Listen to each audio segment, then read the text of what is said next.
ಈ ಸೊಪ್ಪಿನ ಚಟ್ನಿ ಪುಡಿಯನ್ನು ಮಾಡೋಣ ಬನ್ನಿ. ಫಸ್ಟ್ಗೆ ನಾನು ಇದರಲ್ಲಿರುವಂತಹ ಒಣಕೊಬ್ಬರಿಯನ್ನು ಹಾಕ್ಕೊಳ್ತಾ ಇದ್ದೀನಿ.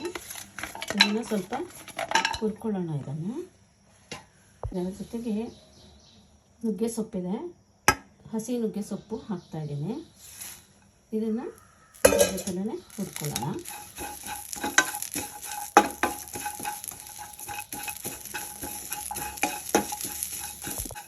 ನೋಡಿ, ಈಗ ಕರಿಬೇವನ್ನು ಹಾಕ್ಕೊಳ್ತಾ ಇದ್ದೀನಿ. ಇದನ್ನು ಹಾಕ್ಕೊಳ್ಳೋಣ.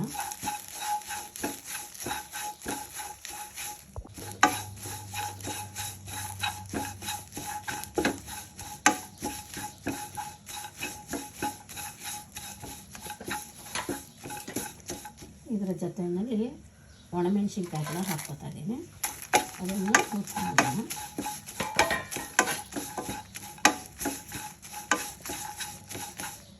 ಒಣಗಿಸಿದಂತಹ ನುಗ್ಗೆ ಸೊಪ್ಪಿತ್ತು, ಅದನ್ನು ಕೂಡ ನಾನು ಇದಕ್ಕೆ ಆ್ಯಡ್ ಮಾಡ್ಕೊತಾ ಇದ್ದೀನಿ, ಹಾಕ್ಕೊತಾ ಇದ್ದೀನಿ. ಇದನ್ನು ಕೂಡ ಹುರ್ಕೊಂಬಿಡೋಣ.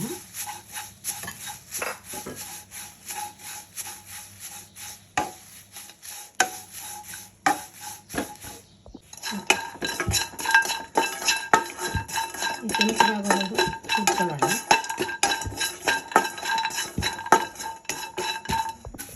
ಇಷ್ಟು ಹುರಿದಿದೆ. ಈಗ ಇದನ್ನು ಒಂದು ಪ್ಲೇಟ್ಗೆ ಹಾಕ್ಕೊಳ್ಳೋಣ. ಇಲ್ಲ, ಒಂದು ಪ್ಲೇಟ್ಗೆ ಹಾಕ್ಕೊಂಡಿದೆ. ಕಡಲೆಬೇಳೆನ ಹಾಕ್ಕೊಳ್ಳೋಣ.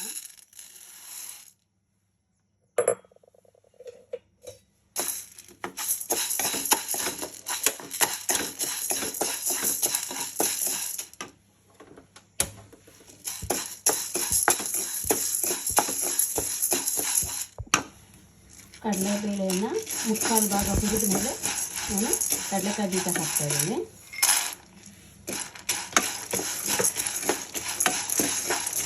ಇದನ್ನು ಸ್ವಲ್ಪ ಹುರ್ಕೋಬೇಕು ಚೆನ್ನಾಗಿ.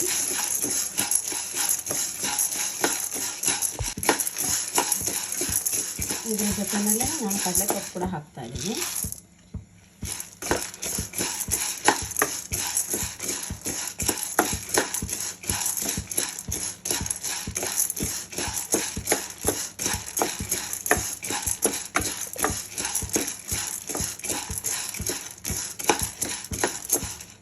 ನೋಡಿ, ಎಲ್ಲ ಹುರಿದಾಗಿದೆ. ಇದಕ್ಕೆ ಮೊದಲೇ ಹುರ್ಕೊಂಡಿದ್ದಾಗ ಕರಿಬೇವು, ನುಗ್ಗೆ ಸೊಪ್ಪು, ಒಣಕೊಬ್ಬರಿ, ಮೆಣಸಿನಕಾಯಿ ಎಲ್ಲ ಹಾಕಿ ಅದನ್ನು ಇದಕ್ಕೆ ಹಾಕ್ತಾ ಇದ್ದೀನಿ. ನಾನಿವಾಗ ಸ್ಟವ್ ಆಫ್ ಮಾಡಬೇಕು. ಇದ್ರ ಜೊತೆಗೆ ಹಾಕ್ಬಿಡ್ಬೇಕು. ಇದನ್ನೆಲ್ಲ ಇದು ಬೆರೆಸ್ಕೊಂಡಿರ್ತೀನಿ. ಇದು ಬಿಸಿಯಾಗಿರುವಾಗಲೇ ಇದಕ್ಕೆ ಸ್ವಲ್ಪ ಹಿಂಗನ್ನು ಹಾಕ್ತಾ ಇದ್ದೀನಿ.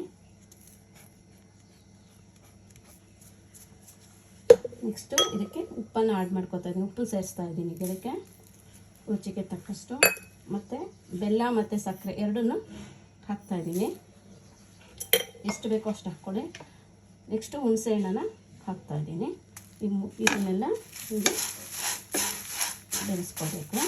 ಆರಿದ ನಂತರ ಮಿಕ್ಸಿಗೆ ಹಾಕ್ಕೊಳ್ಳೋಣ. ಇದು ಆರಿದೆ.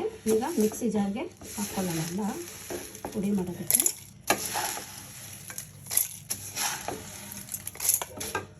ಪುಡಿ ಹೀಗೆ ಎಲ್ಲ ಪುಡಿ ಮಾಡ್ಕೊಂಡಿದ್ದೀನಿ. ಇದು ಎರಡನೇ ಸರ್ತಿಗೆ ಮಿಕ್ಕಿರೋದನ್ನು ಹಾಕ್ಕೊಂಡಿದ್ದೀನಿ. ಎಲ್ಲವನ್ನು ಬೆರೆಸ್ಕೊಳ್ಳೋಣ. ಈಗ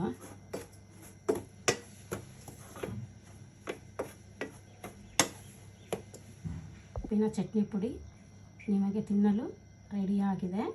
ಇದು ನಿಮಗೆ ಇಷ್ಟವಾದಲ್ಲಿ ಫಾಲೋ ಮಾಡಿ, ದಯವಿಟ್ಟು ಮರೆಯಬೇಡಿ. ಏನೇ ಲೈಕ್, ಶೇರ್ ಎರಡೂ ಮಾಡಿ.